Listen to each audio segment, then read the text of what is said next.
हमारे लाला की बात कर। उद्धव जी बोले युवाम श्लाघ्यतमो नूनम देहिनाम यह मानिद नारायणे खिल गुरु यत्कृता मतिरीदृशी। आप दोनों इस सृष्टि में सबसे अधिक भाग्यशाली हैं। इस ब्रह्मांड में जितने शरीरधारी हैं, हे नंदराय जी, हे यशोदा जी, आप दोनों का शरीर धारण करना सफल हो गया। क्यों? नारायणे अखिल गुरु यत्कृता मतिरीदृशी। अखिल गुरु जगत गुरु श्री नारायण श्री कृष्ण में ऐसी बुद्धि तुम्हारी लग गई। बड़े बड़े योगी यतियों को भी ये दुर्लभ है। तो कहने का तात्पर्य है कि रागात्मक भाव जिनका अतिशय दृढ़ है वो तो भगवान मानने के लिए तैयार नहीं है। भगवान भले ही अपने को प्रमाणित करे हम भगवान हैं, पर वो मानने के लिए तैयार नहीं है। इतनी प्रगाढ़ प्रीति है। प्रीति की प्रगाढ़ता के कारण गिरिराज गोवर्धन धारण करने पर भी, अग्नि का पान करने पर भी, कालिए का दमन करने पर भी, इंद्र के मान का मर्दन करने पर भी, बड़े बड़े असुरों का विनाश करने पर भी, ये तो हमारे कुल देवता नारायण की कृपा है। ब्रजवासी विप्रन को आशीर्वाद है, हमारे कन्हैया को यश दे रहे हैं, ये तो हमारो लाला है। तो इस भाव के कारण श्री कृष्ण में जो प्रीति ब्रज कुमारिकाओं की है, तो यदि केवल इसी भाव को लिया जाए, यदि वे भगवान हैं, भगवान तो है ही हैं, ये बात हम इसलिए कह रहे हैं कि भगवान को भगवान के रूप में स्वीकार किया जाए तब तो दोष नहीं है।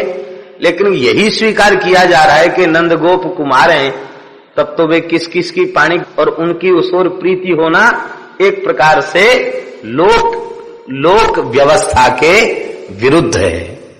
और लोक विरुद्ध होने के साथ साथ वेद विरुद्ध भी है।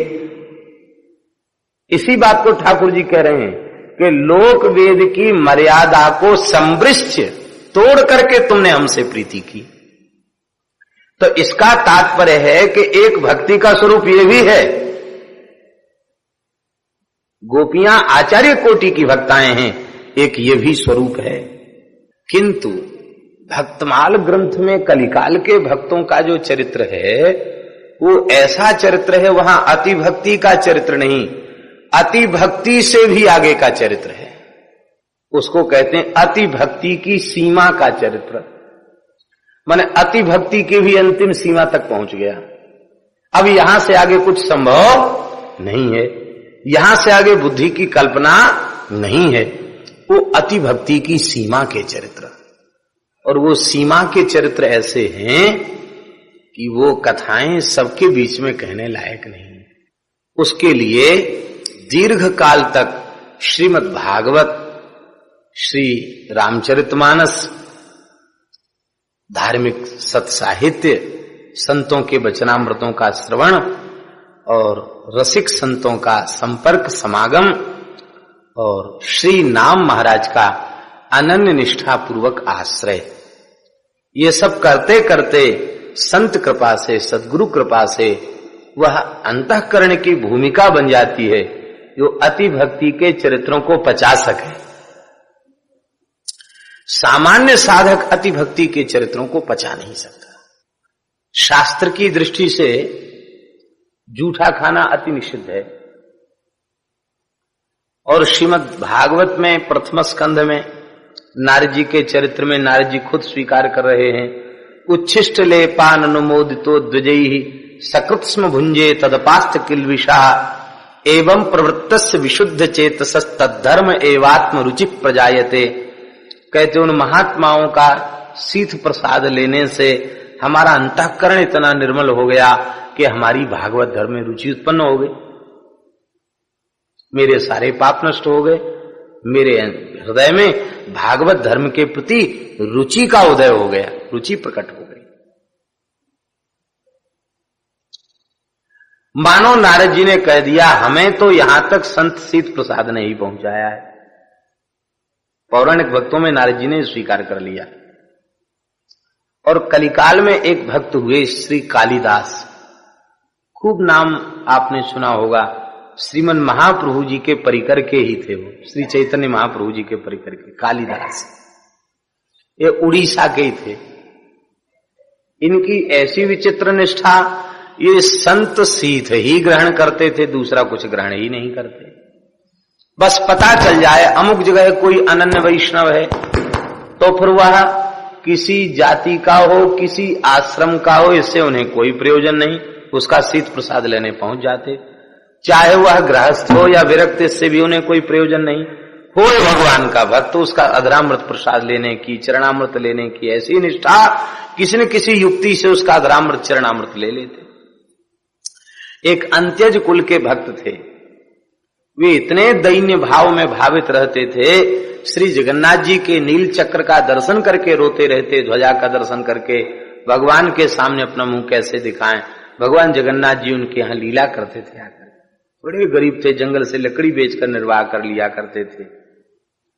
कालिदास जी उनको प्रणाम करते, उनका प्रसाद लेना चाहते, अब कोई कैसे दे, वो ब्राह्मण को प्रसाद कैसे दे कोई। तो इन्होंने क्या विचित्र लीला रची कि ये आम लेके गए पके हुए और इनके घर पहुंच गए। बोले हमारे मन में प्रेरणा भई, आप अपने ठाकुर जी को आम का भोग लगाओ, ऋतु फल है, भोग लगाओ। मन में सोची चलो कोई बात नहीं, आज लकड़ी काटने नहीं जाना पड़ेगा, आम का भोग लगा के कुछ पालेंगे आम और कीर्तन करेंगे बैठ करके। और ये आम दे करके उनकी झोपड़ा के पीछे पेड़ों के झुरमुट में बैठ गए। क्यों? बोले आम इधर ही घूर फेंकते हैं, अपना कचड़ा फेंकते हैं, तो आम चूस करके गुठली और छिलका तो फेंकेंगे, हमें प्रसाद मिल जाए। वे भक्त दंपति ठाकुर जी को भोग लगा के आम चूस चूस के फेंकने लगे और ये वहां बटोरने लगे एक एक आम को कचड़े में से, वो छिलका पावे आम पावे, रो में वाह आज हम धन्य हो गए, भक्तों का अधरामृत प्रसाद मिल गया। श्रीमन महाप्रभु जी का बहुत कठोर नियम था, कोई जूठा नहीं ले कोई चरणामृत न ले। मूर्छा हो जाती थी महाप्रभु जी को, नहीं देते थे किसी को अपना प्रसाद। श्री जगन्नाथ जी का दर्शन करने जब श्रीमन महाप्रभु जी पहुंचते तो वहां आपने देखा होगा बाहरी द्वार पर वहां पानी भरा रहता है, जिसमें कोई भी जाए तो उसके पैर प्रक्षालित हो जाएं तब जगन्नाथ जी के भीतर प्रवेश करे। तो महाप्रभु जी जब उस जल में से होकर निकलते थे तो जल को बंद करके फिर निकाल दिया जाता था, सुखा दिया जाता था। महाप्रभु जी के निकलने के बाद फिर दूसरा जल भरा जाता था, कोई इसमें से ग्रहण न कर ले। और महाप्रभु जी जा रहे थे और जल में खड़े होकर उन्होंने जैसे अपने चरणों का प्रक्षालन किया, कालिदास आए, साष्टांग दंडोत किया और महाप्रभु जी को देखते ही देखते 3 अंजलि भर करके 3 अंजलि भर के पिया। और महाप्रभु जी नाराज भी नहीं हुए, रोका भी नहीं, वो पी रहे हैं और वो अपनी करुणा भरी दृष्टि से मंद मंद मुस्कुरा करके देख रहे, बोले नहीं कुछ भी।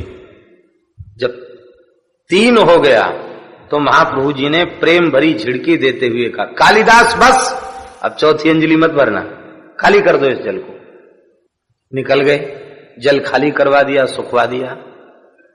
अब तो वैष्णवों में थोड़ा सा ये हो गया कि हम लोग तो सदा साथ रहते, सेवा करते, हमको प्रसाद नहीं, चरणामृत नहीं, और ये निकट भी नहीं रहता, कभी कभार आता है और इसको खड़े खड़े चरणामृत भी दे रहे हैं।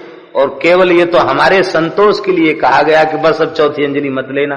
3 पी लिया तो बाकी क्या रह गया? भरपेट पी लिया चरणामृत, बाकी क्या रह गया? आखिर रोक नहीं सके अपनी भावना को, श्रीमन महाप्रभु जी के सामने रख दिया। महाराज अब किसी को प्रसाद और चरणामृत नहीं लेने देते हैं, वो कालिदास ने लिया, आप खड़े खड़े देखते रहे, मुस्कुराते रहे और खाली हम लोगों को थोड़ा सा खुश करने के लिए कह दिया कि बस बस हो गया, अब इससे ज्यादा मत लेना, चौथी अंजलि मत भरना। प्रभु आप समदर्शी हैं, ये विषमता कैसे है?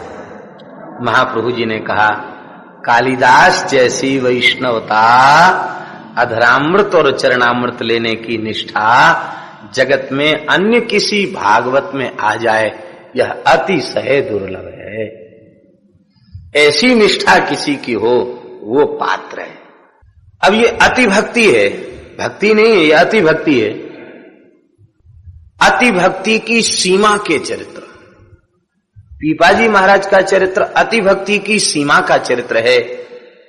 श्री सदावर्ती महाजन जी का चरित्र अति भक्ति की सीमा का चरित्र है।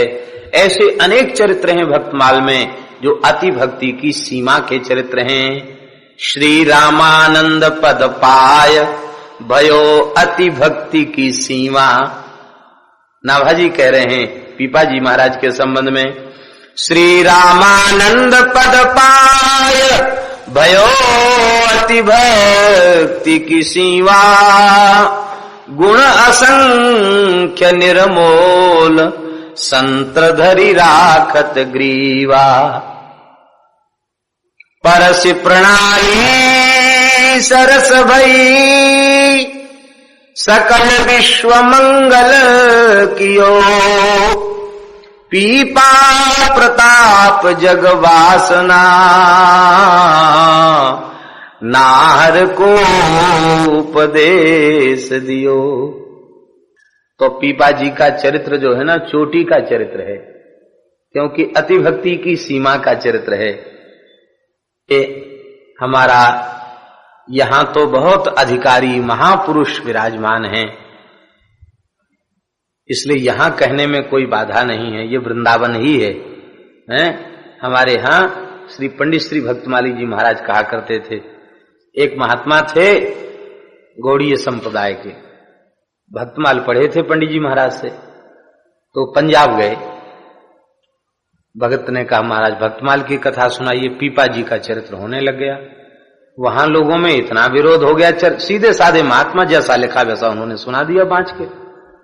लोगों ने कहा अच्छा बाबा जी कथा कहने आया, उठपटांग खाली साधुओं की महिमा भरे हुए पोथी में और कुछ नहीं, कि सब लड़के बच्चे भी साधुओं को दे दो और सब साधुओं को निछावर कर दो, तुम तो कुछ नहीं हो।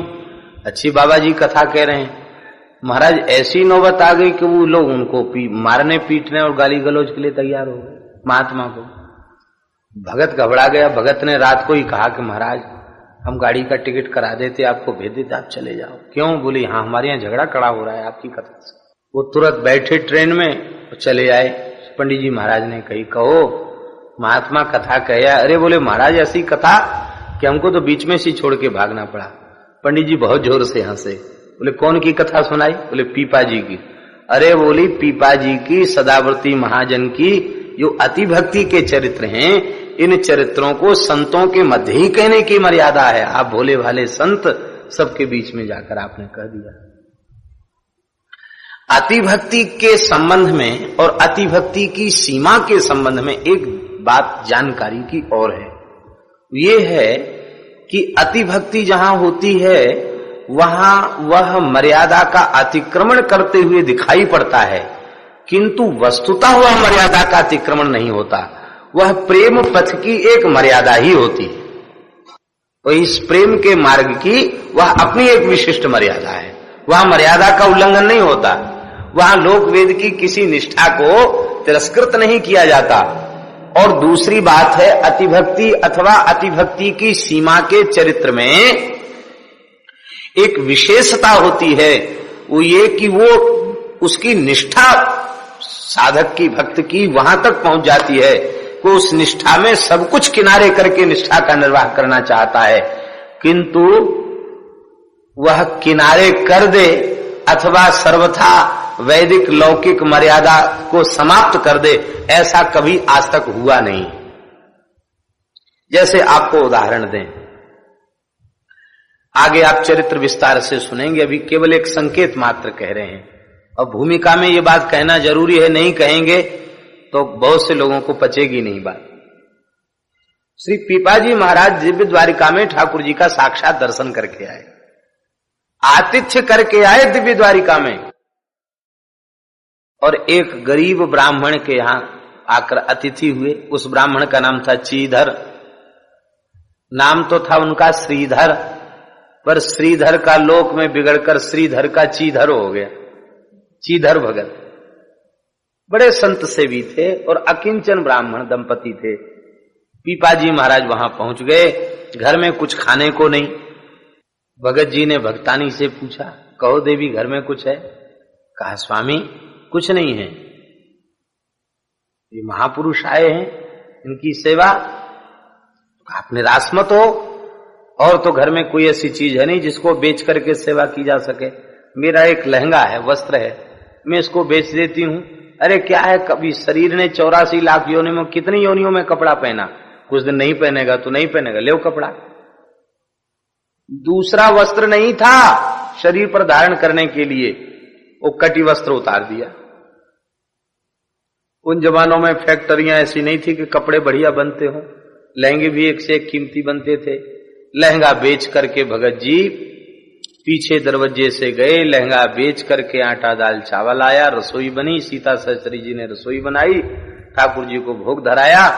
भोग धराने के बाद पत्तल परोसे, कदली पत्र, केला का पत्ता, घर में थाली कटोरा लोटा भी नहीं था, कदली पत्र पर सामान बना, मिट्टी के पात्रों में रसोई बनाई गई, धातु पात्र नहीं था, उनको बेचकर सेवा कर देते, ऐसी घर में थी।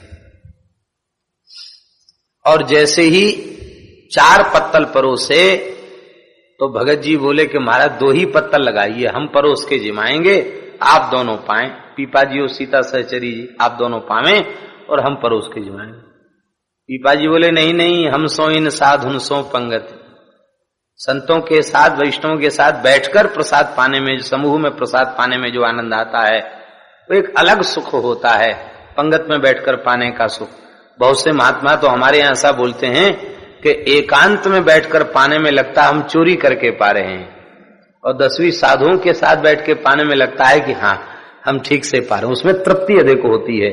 पंगत में बैठकर पाने में तृप्ति अच्छी होती है, अच्छे संतों का यही अनुभव है। लेकिन आज तो सब बैठकर प्रसाद पाएंगे। हठपूर्वक पीपा जी महाराज ने 4 पत्तल लगवा दिए। तो बुलाओ भक्तानी को, भक्तानी कैसे आवे, शरीर पर वस्त्र नहीं है। तो पीपा जी बोले, श्रीधर भगत बोले कि वो भक्तानी सबसे पीछे शीत प्रसाद लेने का अभ्यास है उसका, पत्तल से बटोर के पाएंगे। नहीं नहीं, आज तो साथ बैठ के पाना होगा। सीता सहचरी जी का जाओ बुला के लाओ।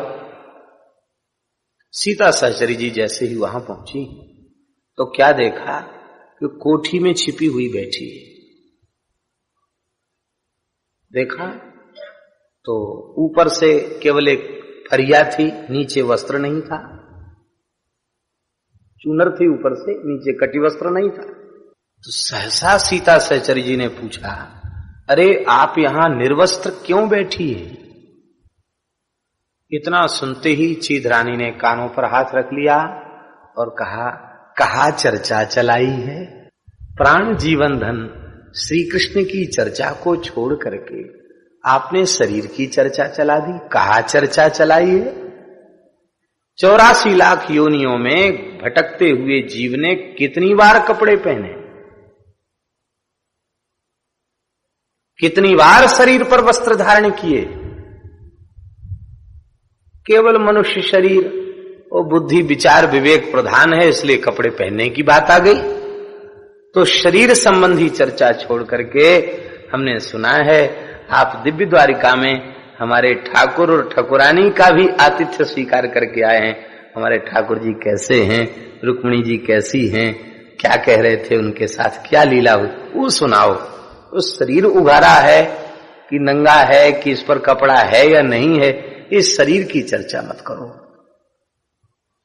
अभी तक तो सीता सहचरी जी यही सोच रही थी कि मैं गागरोगढ़ नरेश की पट्ट महिषी राजरानी सीता सहचरी, सीता सोलंकिनी, राज्य पाठ का त्याग करके मैंने जोगिन का स्वरूप, बैरागिन का स्वरूप धारण किया है। कहीं न कहीं उनके चित्त में बात थी कि हम श्रेष्ठ वैराग्यवान हैं, राजरानी का वैभव त्याग करके हमने विरक्ति को स्वीकार किया है। लेकिन आज उनके नेत्रों के सामने अंधकार छा गया, वे थरथर कांपने लगी, लगा पृथ्वी फट जाए और मैं समा जाऊं। अरे गृहस्थाश्रम में ऐसे भक्त, इनके वैराग्य और इनकी अकिंचनता और इनकी साधु सेवा की निष्ठा के आगे हम तो कुछ भी नहीं है। कहा चर्चा चलाई है? आपने अपनी धोती को आधा फाड़ दिया, सहसा आवेश में धोती को चीर दिया और चीर करके कहा, इसे आप कटिवस्त्र बना लें। कमर पर लपेट दिया, हाथ पकड़ के ले आएंगे, पहले प्रसाद पाएं फिर सत्संग करेंगे ना बैठ। पत्तल पर बगल में बिठाया है, प्रसाद पाना शुरू किया है। आज अपूर्व स्वाद था, भगवान ने भी भोग लगाया बड़े प्रेम से। युगल सरकार के अधरामृत का मिश्रण था, एक एक सीथ में, एक एक कण में। तृप्त होकर सभी वैष्णवों ने प्रसाद पाया। श्री पीपा जी तो अपने साधन भजन में और सीता सहचरी जी सब अपने चिंतन में लगे हैं, इधर भगत भगतानी अपने चिंतन में लगे हैं। एकांत अनवसर झोपड़ी में पीपा जी महाराज बैठे हैं। सीता सहचरी जी से पूछ रहे हैं, देवी सीता जी, अब तक के अपने संपूर्ण जीवन में, चाहे वह ऐश्वर्य रजोगुण प्रधान राजसी जीवन हो अथवा विरक्त का साधु जीवन हो, ऐसा अपूर्व स्वाद आज तक किसी पदार्थ में नहीं आया। कहां तक कहें, दिव्य महल में द्वारिका में भगवान ने परोस कर जिमाया, उसमें भी ऐसा अपूर्व स्वाद नहीं था जैसा स्वाद इस भगत के यहां रूखी सूखी दाल रोटी में आया। लगता है प्रेम की मादकता बहुत अधिक चढ़ चुकी है, रोम रोम खिल रहा है, नस नस खिल गई है, और बार बार ऐसे लगता है अश्रुधार बंद ही नहीं हो रही है, नाम जब एक क्षण के लिए विरमित ही नहीं हो रहा है। लगता है बहुत ही पवित्र अन्न है, त्रिगुणातीत भक्त का अन्न है। क्या बात है, तुम्हारे भीतर भी कुछ ऐसी अनुभूति हो रही है क्या? हाँ स्वामी, मेरे भीतर भी ऐसे। इसका कारण क्या हो सकता है? सीता सर जी ने रोते हुए सारी बात बताई। पीपा जी बोले, गृहस्थ वैष्णव सेवा के लिए यहां तक जा सकते हैं, अपनी अर्धांगिनी का वस्त्र बेचकर सेवा कर सकते हैं, तो हमने तो सेवा के व्रत का निर्वाह करने के लिए ही साधु का वाना धारण किया है। हमें अब क्या करना चाहिए? क्योंकि प्रत्येक साधक को संत से, भक्त से शिक्षा ग्रहण करनी चाहिए। हम कभी किसी महापुरुष के निकट पहुंचे और उन महापुरुष की कोई ऐसी बात होए जो हमारे हृदय को छूने वाली हो, तो हमें चाहिए उस निष्ठा से हम कुछ ग्रहण करें, प्रयास करें कि यह कुछ हमारे भीतर भी आ जाए। तो ये तो प्रेरक संत हैं, हम दोनों को यहां से प्रेरणा प्राप्त हो रही है संत सेवा की। संत सेवा करनी चाहिए, अतिथि का आदर करना चाहिए। तो बताओ, इन्होंने तो वस्त्र बेच के सेवा की, अब तुम बताओ अब हम लोगों को कैसे सेवा करनी चाहिए? अब देखो, भक्तमाल ग्रंथ में दो प्रकार के भक्त हैं। जहां केवल पुरुष भक्त है, उसकी भक्ति तो आचार्य कोटि तक पहुंची है और उसकी भक्ति को प्रमाणित किया गया। ऐसे भक्तों के चरित्र जन्मजात विरक्त हैं, स्त्री संपर्क हुआ ही नहीं, विवाह किया नहीं, प्रवृत्ति में बंधे नहीं, जन्मजात भगवान के भक्त हैं आचार्य कोटि के। कुछ ऐसे जैसे श्री रामानंदाचार्य जी, जैसे श्री निम्बारकाचार्य जी, जैसे श्री शंकराचार्य जी, वो बाल्यकाल से ही विरक्त हो गए, दाम्पत्य जीवन उन्होंने स्वीकार नहीं किया। और कुछ ऐसे भक्त हैं जिन्होंने दाम्पत्य को अंगीकार करके भक्ति की। तो भक्तमाल ग्रंथ में जहां दंपति भक्त हैं, वहां दंपति भक्त में पति की भक्ति से पत्नी की भक्ति ज्यादा श्रेष्ठ है। ये बात आप गौर करके देख लेना पूरे भक्तमाल ग्रंथ में। जहां दंपति भक्तों के चरित्र हैं, वहां पति की अपेक्षा पत्नी की भक्ति ज्यादा है। जैसे अम्बरीश जी के भक्ति की अपेक्षा अम्बरीश जी की छोटी रानी की भक्ति कई गुनी अधिक ज्यादा है। भोजराज महान भक्त हैं और श्री मीरा जी के संपर्क से ही उनमें भक्ति प्रकट भई है, लेकिन मीरा जी की भक्ति अपने आप में श्रेष्ठतम भक्ति है। ऐसे तमाम चरित्र हैं जहां श्री मधुकर साहब महाराज ओरछा के नरेश, उनकी भक्ति से उनकी महारानी कुंवर गणेश की भक्ति, गणेश जी रानी की भक्ति ज्यादा श्रेष्ठ हुई। तो दंपति भक्तों में पत्नी की भक्ति ज्यादा श्रेष्ठ है।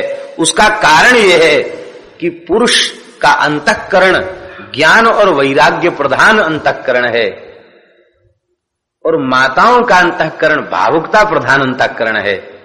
और भावुकता प्रधान अंतःकरण इस रस भक्ति की उपासना में सबसे श्रेष्ठ है। इसीलिए उस अंतःकरण को पाने के लिए बहुत से पुरुष भाव के भक्त भी कहते हम तो गोपी हैं। ये रहस्य क्या है? भगवान ने तुम्हें पुरुष बनाया है पर तुम स्त्री क्यों बनना चाहते हो? बोले गोप भक्त थे और गोपियां भी भक्त थी, पर गोप गणों से गोपियों की भक्ति ज्यादा श्रेष्ठ थी। गोपी प्रेम की ध्वजा। तो माताओं को भक्ति के योग्य अंतःकरण प्राप्त है। मथुरा के ब्राह्मण क्या विमुख थे? विमुख नहीं थे। विमुख होते तो यज्ञनारायण भगवान की उपासना क्यों करते? और वे ये भी जानते थे कृष्ण बलराम साक्षात परमात्मा हैं। वे वैदिक सदाचारी कर्मकांडी ब्राह्मण थे, लेकिन कंस के भय के मारे वे भगवान का दर्शन करने नहीं गए। और ब्राह्मणियां ना साम दुजाति संस्कारा ना निवासो गुरावपी, और वो सब कुछ त्याग करके वो चली गई भगवान को छाग आरोगाने के लिए। ठाकुर जी को भोग लगाए यज्ञ पत्नियों ने। तो दंपति भक्तों में पत्नी की भक्ति बहुत श्रेष्ठ होती है। तो श्रीधर और श्रीधरानी की भक्ति में श्रीधरानी की भक्ति श्रीधर से ज्यादा आगे बढ़ गई। पंडित जी ने तो समस्या ही रखी ना कि कैसे सेवा करें। तो हमारा कपड़ा ले जाओ, इसको बेच के सेवा करो। अब यहां भी दंपति भक्त हैं, यद्यपि इस समय दंपति भाव नहीं है। दोनों विरक्त शिष्य श्री रामानंद स्वामी जी के हैं, दंपति भाव नहीं है। दोनों एक प्रकार से एक ही गुरु के शिष्य हैं, दोनों विरक्त हैं। लेकिन फिर भी तो शरीर तो स्त्री पुरुष का शरीर है ही है। यहां सीता सहचरी जी की भक्ति और पीपा जी की भक्ति विचार कर रहे हैं। पीपा जी बोले देवी तुम बताओ हमें क्या करना चाहिए।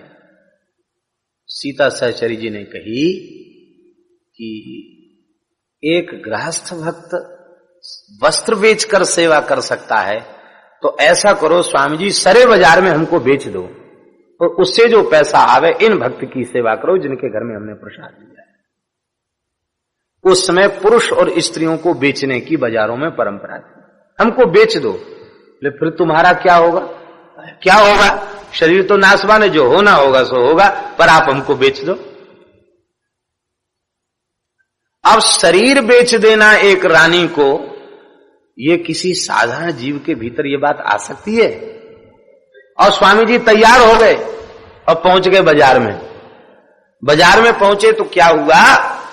तो प्रियादास जी वहां वर्णन करते हैं कि संत की प्रत्येक लीला अनुग्रहमयी होती है। सीता सहचरी जी का जिन लोगों ने दर्शन किया, मिटे नैनन के रोग हैं। कहते जो जिसने आकर उस सात्विक रूप राजी का दर्शन किया, उनके नेत्रों की शुद्धि होगी। जो भी सीता सहचरी जी का दर्शन करता है, सहसा मातृभाव का उदय हो जाता है, चरणों में मस्तक रखकर प्रणाम करता है। और स्वामी जी के श्रीअंग, साक्षात ठाकुर जी का दर्शन करके आए दिव्य कांति श्रीअंग से। महाराज कैसे बैठे हो? बोले इसको हमको बेचना है, हमको कुछ पैसों की जरूरत है, इसको बेचना चाहते। तो जितने विषयी प्राणी थे, कुटिल प्राणी थे, वो दंपति भक्तों का दर्शन करके वे निर्विषय हो गए।